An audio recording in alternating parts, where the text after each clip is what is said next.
Welcome to Shashi Kaulakki channel. ಇವತ್ತು ಸಂಕ್ರಾಂತಿ. ಎಲ್ಲರಿಗೂ ಸಂಕ್ರಾಂತಿ ಹಬ್ಬದ ಶುಭಾಶಯಗಳು.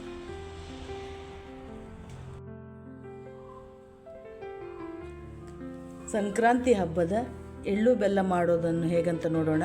ಹಾಗೆ ಪೊಂಗಲು ಕೂಡ ಮಾಡೋಣ, ಬನ್ನಿ.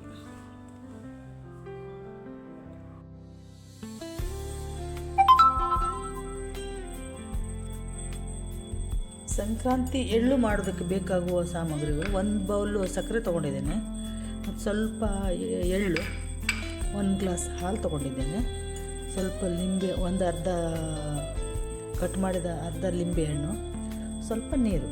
ಈಗ ಇದನ್ನು ಒಂದೆಳೆ ಪಾಕ ಮಾಡ್ಕೊಳ್ಬೇಕು. ಈಗ ಒಂದು ಪಾಕ ಮಾಡ್ಕೊಳ್ಳೋಣ. ಈಗ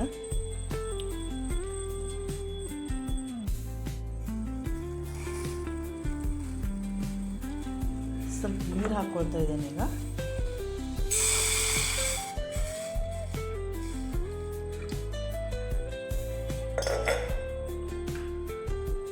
ಸಕ್ಕರೆ ಹಾಕ್ಕೊಳ್ತೇನೆ.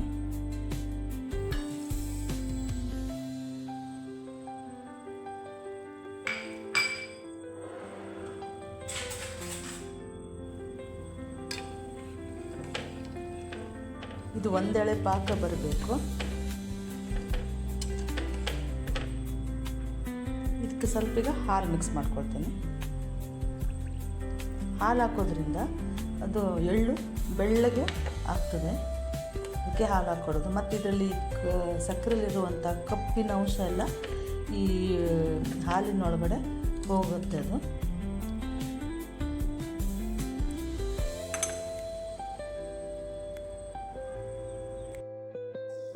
ಕುದೀತಾ ಇದೆ. ಈಗ ಸ್ವಲ್ಪ ಬರಬೇಕು ಪಾಕ. ಒಂದೆಳೆ ಪಾಕ ಬಂದಮೇಲೆ ಸ್ವಲ್ಪ ನಿಂಬೆಹಣ್ಣು ಹಾಕಿ ಸ್ಟವ್ ಆಫ್ ಮಾಡಬೇಕು.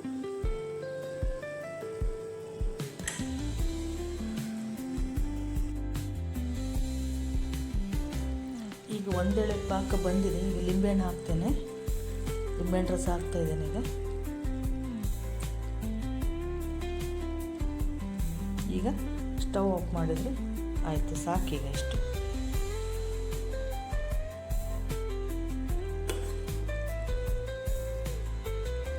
ಪಾಕ ಬಂದಿದೆ.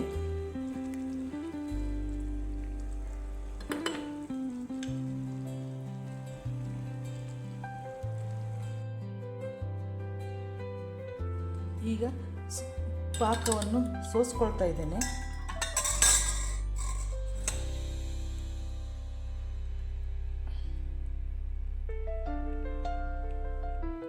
ಹಾಲು ಹಾಕಿರೋದೆಲ್ಲ ಬೇರೆ ಬೇರೆ ಆಗಿ ಬರ್ತಾ ಇದೆ.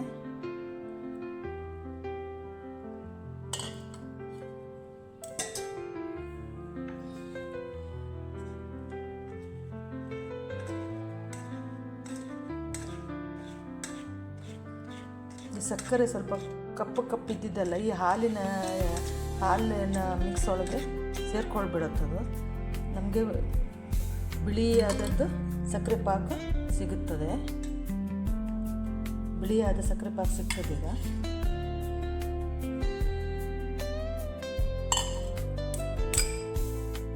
ಎಷ್ಟು ಕಪ್ಪಾಗಿದೆ. ಅದು ಸಕ್ಕರೆ ಸ್ವಲ್ಪ ಕಪ್ಪೆದ್ದಿದ್ದು.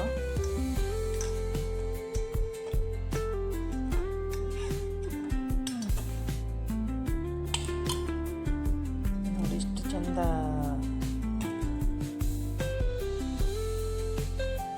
ಈಗ ಪಾಕ ಸೋಸ್ಕೊಂಡಾಯಿತು. ಈಗ ಎಳ್ಳು ಮಾಡೋಣ. ಈಗ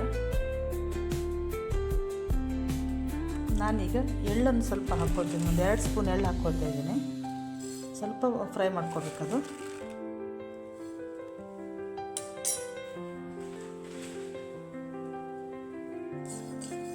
ಸ್ವಲ್ಪ ಬಿಸಿ ಆದರೆ ಸಾಕು. ಆಮೇಲೆ ಸಕ್ಕರೆ ಪಾಕ ಹಾಕುವಾಗ ಅದು ಫ್ರೈ ಆಗ್ತದೆ. ಅದಕ್ಕೆ ತುಂಬ ಉರಿ ತಾಗಬಾರ್ದು. ಅದಕ್ಕೆ ಆ ಸ್ಟ್ಯಾಂಡ್ ಮೇಲೆ ಇನ್ನೊಂದಿಷ್ಟು ನಾನು ಸ್ಟ್ಯಾಂಡ್ ಇಟ್ಕೊಂಡು ಮಾಡ್ಕೊಳ್ಬೇಕಾಗ್ತದೆ. ಸಾಕೀಗ ಇದು ಫ್ರೈ ಆಯಿತು, ಸಾಕೀಗ. ಇದು ಎಳ್ಳು ಮಾಡುವಾಗ ತುಂಬ ಉರಿ ಏನು ಬೇಕಾಗೋದಿಲ್ಲ. ಅದಕ್ಕೆ ಏನು ಮಾಡಬೇಕಂತಂದರೆ ಈ ಥರ ಸ್ಟ್ಯಾಂಡ್ ಇಟ್ಟು ಆ ಸ್ಟ್ಯಾಂಡ್ ಮೇಲೆ ಹೀಗೆ ಇಟ್ಕೊಂಡು ಮಾಡಬೇಕು. ಸ್ವಲ್ಪ ಮೇಲಾದರೆ ಅಷ್ಟು ಉರಿ ತಾಗಲ್ಲ. ಈಗ ಇದಕ್ಕೆ ನಾವು 1 ಸ್ಪೂನು ಪಾಕ ಹಾಕ್ಕೊಳ್ತೀನಿ. ಇದು ಎಳ್ಳು ಮೇಲೆ ಹಾಕ್ಕೊಳ್ಬೇಕು, ಅದು ಬಂಡಿಗೆ ತಾಗಬಾರ್ದು.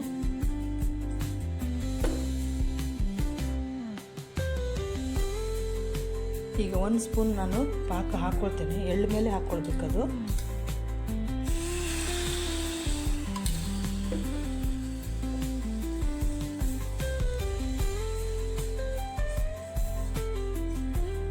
ಸ್ಟ್ಯಾಂಡ್ ಯಾಕೆ ಮೇಲಿಟ್ಟೆ ಅಂದರೆ ಅದಕ್ಕೆ ತುಂಬ ಉರಿ ತಾಗಬಾರ್ದು. ಅದಕ್ಕೇ ಸ್ವಲ್ಪ ತುಂಬ ಬಿಸಿ ಆಯ್ತಂದರೆ ಸ್ವಲ್ಪ ಆಫ್ ಮಾಡ್ಕೊಂಡು ಬಿಡಬೇಕು. ಈಗ ಆಫ್ ಮಾಡ್ಕೊಳ್ತಾ ಇದ್ದೇನೆ.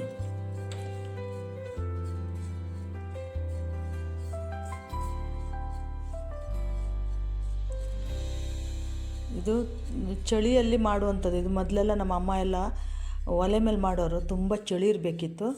ಆದರೆ ಇದು ಈಗ ಆವಾಗ ಸ್ವಲ್ಪ ಕಷ್ಟ ಮಾಡೋದು. ಈಗ ಹಾಗೇನಿಲ್ಲ, ಇದು ಗ್ಯಾಸ್ ಮೇಲೆ ನಾವು ಬೇಗ ಮಾಡ್ಬೋದು. ಈಗ ನೋಡಿ ಡ್ರೈ ಆಗಿದೆ. ಈ ಡ್ರೈ ಆದಮೇಲೆ ಮತ್ತೊಂದು ಸ್ವಲ್ಪ ಹಾಕ್ಕೊಳ್ತಾ ಇದ್ದೀನಿ ಪಾಕನ.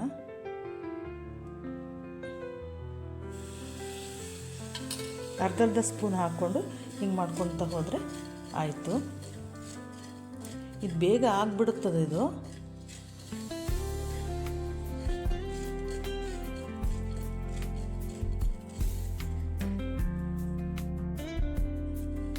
ಈ ಥರ ಸ್ವಲ್ಪ ತಳ ಹಿಡಿಯೋಕ್ಕೆ ಶುರು ಆಯ್ತಂದರೆ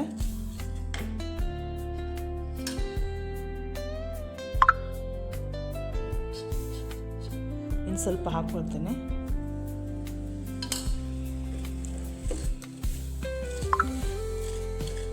ಇದು ಈ ಥರ ತಳ ಹಿಡಿಯೋಕ್ಕೆ ಶುರು ಆಯ್ತಂದರೆ ಒಂದು ಸರಿ ವಾಶ್ ಮಾಡಿಕೊಂಡು ಮತ್ತೆ ಮಾಡಬೇಕು.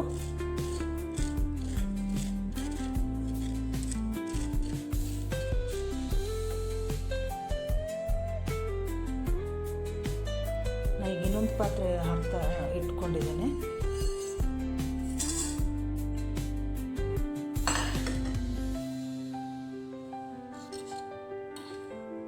ಸ್ವಲ್ಪ ಚೇಂಜ್ ಮಾಡ್ತಾ ಇದ್ದರೆ ಅದು ಮುಳ್ಳು ಬಂದಿದ್ದು ಮುರಿಯೋದಿಲ್ಲ.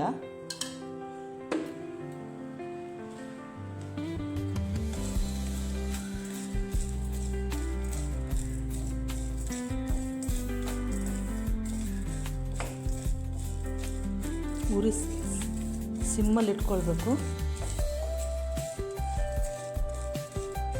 ಇದು ನಮಗೆ ಎಷ್ಟು ದೊಡ್ಡ ಬೇಕು ಅಲ್ಲಿ ತನಕ ನಾವು ಪಾಕ ಹಾಕ್ಕೊಂಡು ಹೀಗೆ ಮಾಡ್ಕೊತಾ ಇದ್ರೆ ಆಯಿತು ಅಷ್ಟೇ. ಇದೇನು ಮಹಾ ಕೆಲಸ ಏನಲ್ಲ, ಇದು ಬೇಗ ಆಗ್ತದೆ. ಇದು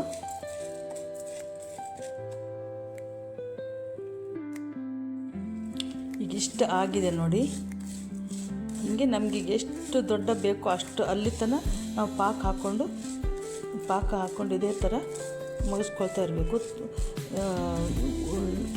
ಉರಿ ಜಾಸ್ತಿ ಆದರೆ ಸ್ವಲ್ಪ ಸಿಮ್ಮಲ್ಲಿ ಆಫ್ ಮಾಡಿಕೊಂಡು ಸ್ವಲ್ಪ ತಣ್ಣಾದಮೇಲೆ ಮತ್ತೆ ಹಾಕ್ಕೊಂಡು ಹೀಗೆ ಮಾಡ್ತಾ ಇರಬೇಕು.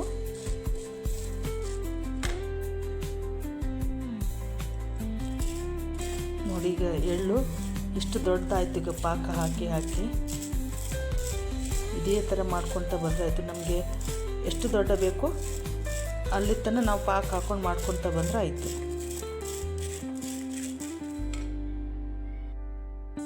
ಎಳ್ಳು ಈಗ ಈ ಥರ ರೆಡಿ ಆಯಿತು. ಈಗ ಇದಕ್ಕೆ ಸ್ವಲ್ಪ ಕಲರ್ ಮಿಕ್ಸ್ ಮಾಡೋಣ. ಸಂಕ್ರಾಂತಿ ಕಾಳು ರೆಡಿ ಆಯಿತು. ಈಗ ಇದು ಲಾಸ್ಟ್ ಸಾಕಿಗೆ ಇಷ್ಟು ನಮ್ಗೆ ಎಷ್ಟು ದೊಡ್ಡ ಬೇಕು ಅಷ್ಟು ದೊಡ್ಡ ಮಾಡ್ಕೊಳ್ಬೋದು. ನಮಗೀಗ ಇಷ್ಟು ಸಾಕು. ಈಗ ಇದಕ್ಕೀಗ ಕಲರ್ ಹಾಕ್ಕೊಳ್ತಾ ಇದ್ದಾನೆ ಈಗ ಸಪ್ರೇಟ್ ಮಾಡಿ.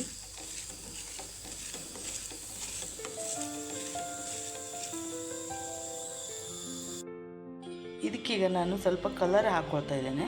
ಈ ಕಲರ್ ಅಂತ ನಾನು ಸ್ವಲ್ಪ ಲೈಟಾಗಿ ಹಾಕ್ಕೊಳ್ತಾ ಇದ್ದೇನೆ. ಇದನ್ನು ಏನಂದರೆ ಸೇಫ್ರಾನ್ ಕೇಸರಿ ಸ್ವಲ್ಪ ಹಾಲಲ್ಲಿ ಮಿಕ್ಸ್ ಮಾಡ್ಕೊಂಡಿದ್ದೇನೆ. ಅದನ್ನೀಗ ಇದಕ್ಕೆ ಹಾಕ್ತಾ ಇದ್ದೇನೆ.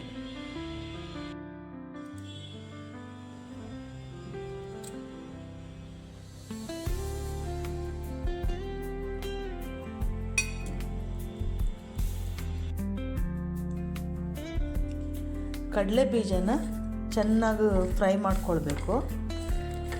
ಇದು ಅದೇ ಥರನೇ ಎಳ್ಳು ಹೆಂಗೆ ಮಾಡಿದ್ರು ನಾವು ಸಕ್ಕರೆಯಲ್ಲಿ ಹಾಕಿ ಅದೇ ಥರ ಮಾಡಿದ್ರಾಯ್ತು. ಇದು ತಿನ್ನೋಕ್ಕೆ ಇನ್ನೂ ಟೇಸ್ಟ್ ಇರ್ತದೆ.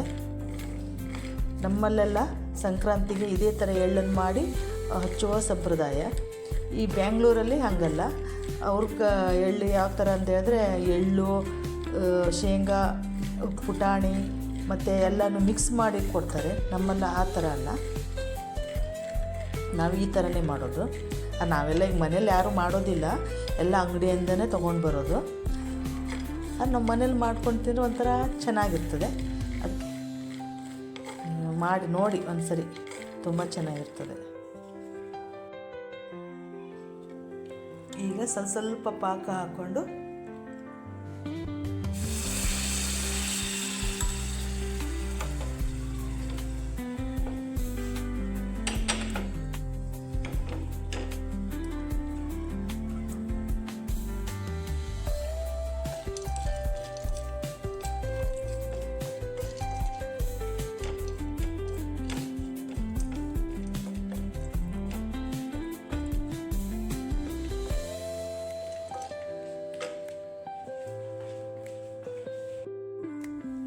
ಎಷ್ಟು ಬೇಗ ಆಯಿತು ನೋಡಿ. ಇದನ್ನು ಏನಂದರೆ ಪಾತ್ರೆಗೆ ಸ್ವಲ್ಪ ಹಿಡ್ಕೊಳ್ತದದು ಸಕ್ಕರೆ ಪಾಕ. ಅದಕ್ಕೆ ಏನು ಮಾಡಬೇಕಂದ್ರೆ ಅಷ್ಟೊತ್ತಿಗೆ ಆ ಪಾತ್ರೆನ ಖಾಲಿ ಮಾಡಿ ಸ್ವಲ್ಪ ತೊಳೆದು ಮತ್ತೆ ಮಾಡಬೇಕು. ಅಂದರೆ ಈ ಥರ ಮುಳ್ಳು ಬರ್ತಾಯಿದೆ ನೋಡಿ, ಈ ಮುಳ್ಳು ಇಲ್ಲಾಂದರೆ ಕಟ್ಟಾಗಿಬಿಡ್ತದೆ ಅದು.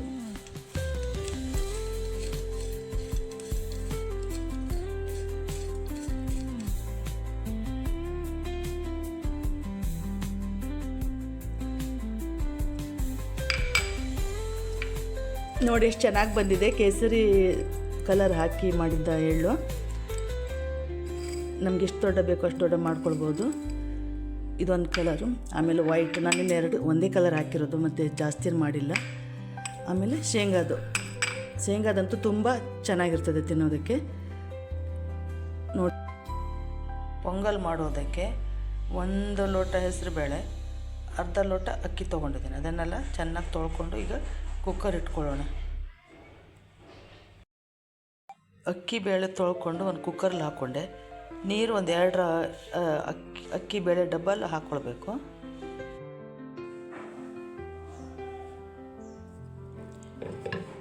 ಬೇಳೆ ಮತ್ತು ಅಕ್ಕಿ ಬೆಂದಿದೆ, ಇಷ್ಟು ಹದ ಬರಬೇಕು. ಈಗ ಇದಕ್ಕೆ ಬೆಲ್ಲದ ಪಾಕ ಮಾಡಿ ಹಾಕ್ಕೊಂಡ್ರಾಯ್ತು ಅಷ್ಟೇ.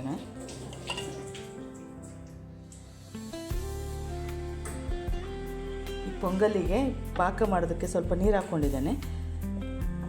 ಇದಕ್ಕೀಗ ಬೆಲ್ಲ ಹಾಕ್ಕೊಳ್ತಾ ಇದ್ದೀನಿ. ಈಗ 1.5 ಬೌಲು ಹಾಕ್ಕೊಳ್ತೀನಿ ಬೆಲ್ಲನ. ನಾನು 2 ಬೌಲು ತೊಗೊಂಡಿದ್ದೀನಲ್ಲ ಬೇಳೆ ಮತ್ತು ಅಕ್ಕಿ, ಅದಕ್ಕೆ 1.5 ಬೌಲು ಬೆಲ್ಲ ತೊಗೊಳ್ತಾ ಇದ್ದೇನೆ. 1.5 ಬೌಲಷ್ಟು ಬೆಲ್ಲ ತೊಗೊಂಡಿದ್ದೀನಿ. ಅದೀಗ ಚೆಂದಾಗಿ ಕರಗಿದ ಮೇಲೆ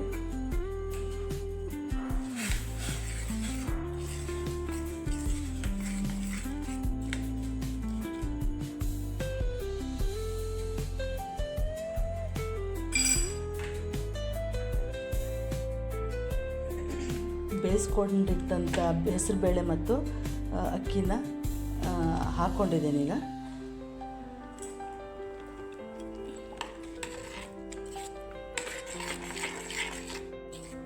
ಇದಕ್ಕೆ ಸ್ವಲ್ಪ ತುಪ್ಪ ಆ್ಯಡ್ ಮಾಡ್ತೇನೆ.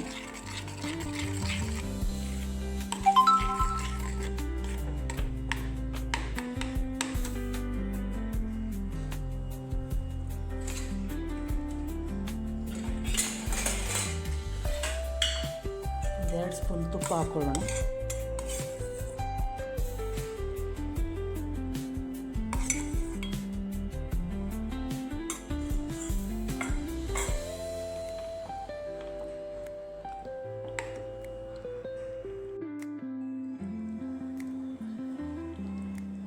ಪೊಂಗಲ್ ಚೆನ್ನಾಗಿ ಪರಿಮಳ ಬರೋದಕ್ಕೆ ಇದೊಂದು 2 ಎಲೆ ಹಾಕ್ತೇನೆ. ಇದು ತುಂಬ ಚೆನ್ನಾಗಿ ಸ್ಮೆಲ್ ಬರ್ತದೆ. ಇದಕ್ಕೆ ಸ್ವಲ್ಪ ಏಲಕ್ಕಿ ಆ್ಯಡ್ ಮಾಡ್ತೇನೆ. ಈಗ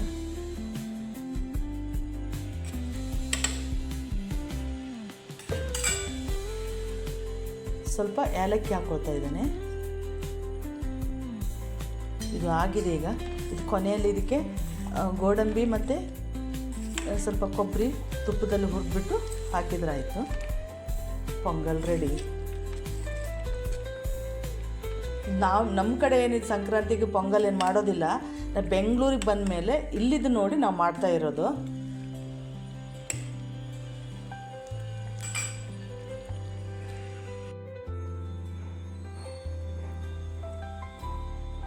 ಪೊಂಗಲಿಗೆ ದ್ರಾಕ್ಷಿ ಎಲ್ಲ ಹಾಕೋಕ್ಕೆ ಸ್ವಲ್ಪ ತುಪ್ಪದಲ್ಲಿ ಹುರ್ಕೊಳ್ಬೇಕು.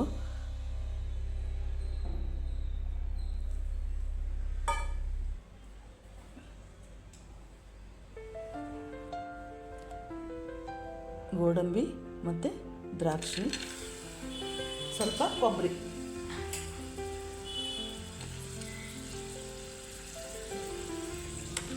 ಚೆನ್ನಾಗಿ ಫ್ರೈ ಮಾಡಿ ಇದು ಹಾಕ್ಕೊಂಡ್ಬಿಟ್ರೆ ಆಯಿತು. ಪೊಂಗಲ್ ರೆಡಿ ಆಗಿಬಿಡ್ತದೆ.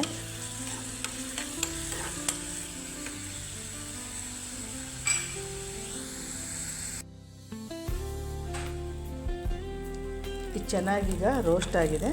ಸಾಕೀಗ, ಇಷ್ಟ ಆದರೆ ಸಾಕು.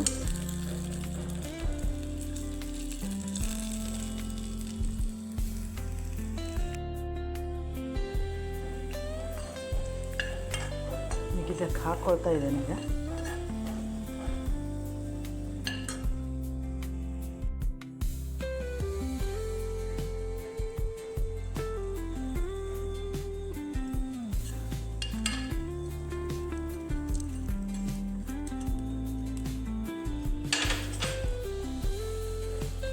ರೆಡಿ ಆಯಿತು.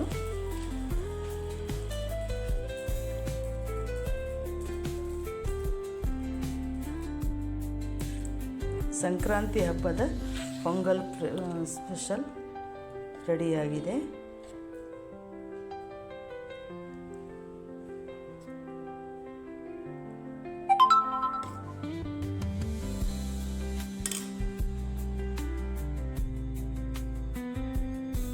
ಹ್ಯಾಪಿ ಸಂಕ್ರಾಂತಿ. ಎಲ್ಲರಿಗೂ ಸಂಕ್ರಾಂತಿ ಹಬ್ಬದ ಶುಭಾಶಯಗಳು.